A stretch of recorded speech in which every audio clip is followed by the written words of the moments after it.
অতি পুৰণি কথা। এখন অৰণ্যত এটা চালাখ বান্দৰ আৰু এটা শান্ত সুবোধ শিয়াল হাতী বাস কৰিছিল। দুয়ো একে ঠাইত বাস কৰাত ভাল বন্ধুত্ব গঢ়ি উঠিছিল। যদিও দুয়োটাৰে আচৰণ আৰু স্বভাৱ একেবাৰে বিপৰীত আছিল, তেওঁলোকে একে অন্যক বহুত ভাল পোৱা। বান্দৰজনে দিনে নিশাই গছত উফলি ফুৰি থাকিব, খেল-ধূলা আৰু ধেমালিতে দিন পাৰ কৰাত সুখী পাইছিল। তেওঁ চালাখ আছিল, কিন্তু অলপ অলসু। শিয়ালজন কিন্তু গম্ভীৰ, শান্ত আৰু অতি ধৈৰ্যশীল। যি কামতেই লাগিছিল, সেয়া ধীৰে ধীৰে কিন্তু মন দি কৰি উঠিছিল। এদিন দুয়ো বন্ধুৱে বনখনৰ মাজেদি ফুৰিবলৈ ওলাইছিল। হঠাৎ দেখিলে এখন ডাঙৰ গছৰ তলত মিঠা ফল পৰি আছে।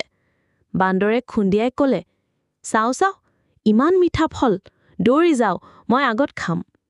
বান্দৰ গছত উফালি উফালি সোনকালে ফলটোলৈ গ'ল। কিন্তু ফলটো তেতিয়ালৈকে এটা ডাঙৰ বিছপতিয়ে ঢাক খাই ল'লে। বান্দৰে ভয় খাই ওলাই আহিলে। শিয়ালে ক'লে, "বিচাৰি চাব লাগে। আমি যদি ধৈৰ্য ধৰি কাম কৰোঁ, নিশ্চয় ফল পাম।" শিয়ালে ঠাণ্ডা মূৰে ডাঙৰ লাঠি এটা লৈ বিছপতি